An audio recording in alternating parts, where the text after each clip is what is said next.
Sarap naman ang almusal natin. Chicharon, guys. Ang lutong-lutong. Tingnan mo to, Miss Lynn. Oo. Sige nga, crunch. Gusto ko marinig. This is, let me. Kaya man. Oh! May nag-reach out na kamay dito. Bakit may props na kamay? May props na kamay. Narinig mo ba yan? Narinig ko yan. Sige pa.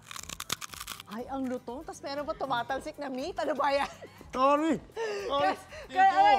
Kasing lutong ng kita na pwede mong makuha. Gaya ng Bagnet King ng Cavite na sa Chicharon Bagnet kumikita ng, get this guys, 150,000 pesos kada buwan. That's Kaloy, a kailangan. lot of money.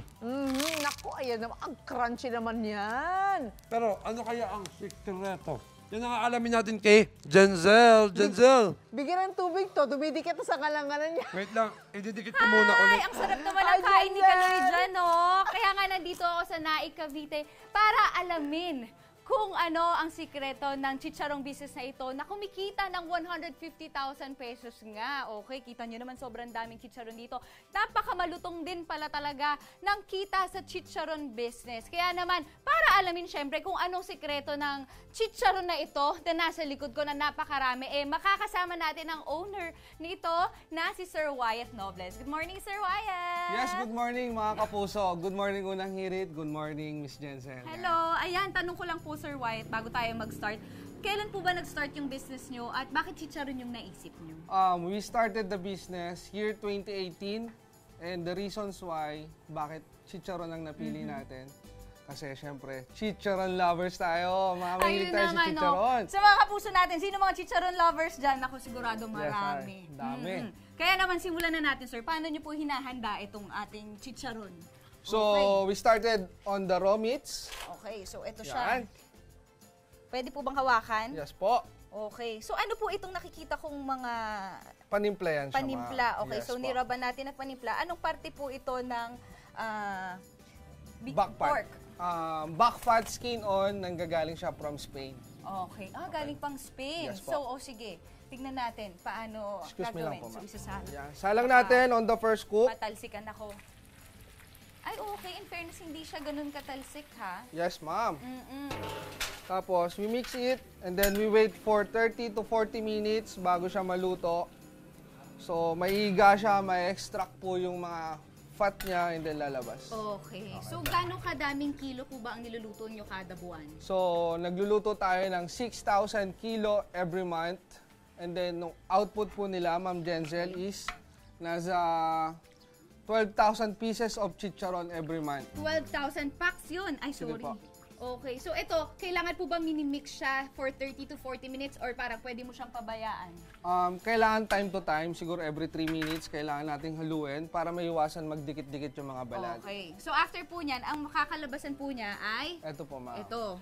Okay. So, ito na yung 30 to 40 minutes natin. Tapos, itong nakikita ko, parang niluluto po ulit siya. Yes, ma'am. For final cooking na po siya, ma'am, after 2 to 3 days po. 2 to 3 days, lulutuin mo ulit siya. Yes, ma'am. Okay. At ito na nga mga kapuso, ang magiging result niya. Tama po ba? Yes po. Ito, after lutuin, titimplahan. Tama po ba, sir? Yes, ma'am. Titimplahan natin ang secret ingredients natin. Okay. Parang niisip ko kung anong titikman ko dito, yung malaki ba or hindi. Eto na, pwede ko nang tikman to. Yes, ma'am. Ay, ang Crispy, lutong. syempre. Paano po pala per pack nito? Meron tayong wholesale price na binibenta natin sa market na pwede nilang pagkakitaan. So, meron tayong 30 pieces, meron tayong 60 pieces, and then meron tayong wholesale price na 200 pieces of chicharon. Magkano po yung 30 pieces? Sa 30 pieces po is 95 each. Sa 60 pieces, 90 pesos each. And then yung 200 pieces is 85 pesos each po. 85 pesos, 200 pieces. Naku, perfect sa mga resellers ito, no? Yes, ma'am. Tapos, ang good news, pwede silang kumita ng 40 to 50 pesos every pack. Grabe, Yes. ganun pala kalaki ang pwedeng Yes kita. po. At ang gusto ko dito mga kapuso, hindi siya katulad ng ibang mga chicharon dahil meron siyang laman na kasama. Ayan, no, kung makikita nyo, hindi lang siya puro balat. Naku, ang sarap naman ito. Pakita natin ulit mga kapuso, ganito siya piniprito. Ayan. Para ito maging ganito kalutong, ayan ang itsura niya. So ito, prinito na pala ni Sir Wyatt yung kaninang sinala natin na first cook muna. Ito, second cook na siya. Yes, ma'am. Papaputukoy na natin yung balat. Okay. Ito, mga ilang minutes po yan? Mga 6 to 7 minutes po. 6 to 7 minutes siyang niluluto na ganyan. Tapos, pwede na nating hanguin. Yes, ma'am. Gaano katagal bago po natin siya pwedeng ipack? Hintay lang tayo ng 2 to 3 minutes para mag-cool down lang yung init bago natin siya isi-seal sa packaging natin. Okay. Ito, ano po yung secret para naman maging malutong pa siya pagdating sa ating mga consumers? Kailangan sobrang mainit yung mantikang gagamitin natin para bago pa putukin. Tapos the same time, Grabe room kung naririnig temperature niyo, lang, ma'am. Okay. Ayan na mga kapuso. Ang sarap na ng kain ko. Sana na-inspire yung mga kapuso natin na magustong mag-chicharong business. Na, ayan, ganito ang kailangan nyo gawin para naman kumita katulad ni Sir Wyatt. At eto na, lalamon time na ako. Kanina pa ako kain na kain kahit nag-i-interview. Kaya naman, sa marami pang mga food trips, tutok lang kayo dito sa inyong pambansang morning show kung saan laging una ka.